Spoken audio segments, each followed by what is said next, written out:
So అలాంటి హనుమాన్ క్రియేషన్స్లో వస్తున్న ఒక beautiful movie before marriage. So దాంట్లో ఐ థింక్ హీరోయిన్గా ఇంట్రడ్యూస్ అవుతున్న ఫస్ట్ మూవీ. ఐ థింక్ కొన్ని ప్రాజెక్ట్స్ చేస్తున్నారు బట్ రిలీజ్ అవుతుంది అయితే ఇదే ఫస్ట్ మూవీ. ఓకే, సో అది ఆ క్యారెక్టర్ మీకు ఎక్స్ప్లెనేషన్ ఎలా వచ్చింది వర్క్? ఇది ఎలా వచ్చింది అంటే యాక్చువల్లీ ఇది నాకు నా మేనేజర్ త్రోనే వచ్చింది. ఓకే, మన జగదీష్ గారు ప్రొడ్యూసర్ గారు అంటే అప్పటికి చాలామంది అమ్మాయిలను చూస్తున్నారు వాళ్ళు.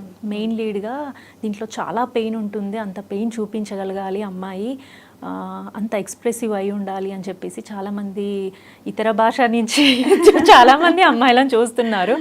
కానీ ఎందుకో జగదీష్ గారు తెలుగు అమ్మాయి అయితే మనకి ఇంకా న్యాచురల్గా చేసే అవకాశం ఉంటుంది, తెలుగు అమ్మాయినా పెట్టుకోవాలని కొంచెం గట్టిగా అనుకున్నారంట. సో చాలామంది చూస్తుంటే చాలామంది తెలుగు అమ్మాయిలో నన్ను ఫైనల్ చేయడం జరిగింది.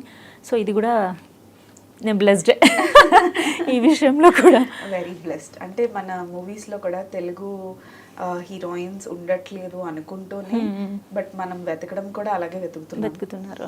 సో సమ్ టైమ్స్ అలా అన్నీ రాసి పెట్టుంటే. అంటే నేను కొంతమంది ఈ మధ్య అంటే ఇప్పుడు ఈ మూవీ ప్రమోషన్లో ఇది అవసరం లేదు నేను చెప్పడం, బట్ నాకు ఈ తెలుగు అమ్మాయిలు అంటే గుర్తుకొచ్చిన టాపిక్ ఏంటంటే చాలామంది నేను కొంతమంది పెద్ద డైరెక్టర్స్తో కొంతమంది మాట్లాడినప్పుడు వాళ్ళు అన్నది ఏంటంటే మేము తెలుగు అమ్మాయిల కోసమే చూస్తున్నాము, వాళ్ళనే పెట్టుకోవాలి అని అనుకుంటాం. కానీ చిన్న చిన్న రీజన్స్ వల్ల వాళ్ళు కొంతమంది చేయలేకపోవడం, వాళ్ళకున్న రిస్ట్రిక్షన్స్ ప్రకారంగా అలా అని చెప్తున్నారు. కానీ ఎంతమంది ఎంత చెప్పినా ఫైనల్గా వచ్చేసరికి వాళ్ళు వేరే అమ్మాయిలతోనే మూవీ ఇది చేస్తారు. కానీ ఈ సినిమా వచ్చేసరికి వీళ్ళు ఫస్ట్ చూసింది అయితే వేరే అమ్మాయిల కోసమే చూసారు, కానీ ఫైనల్గా తెలుగు అమ్మాయితోనే చేస్తారు.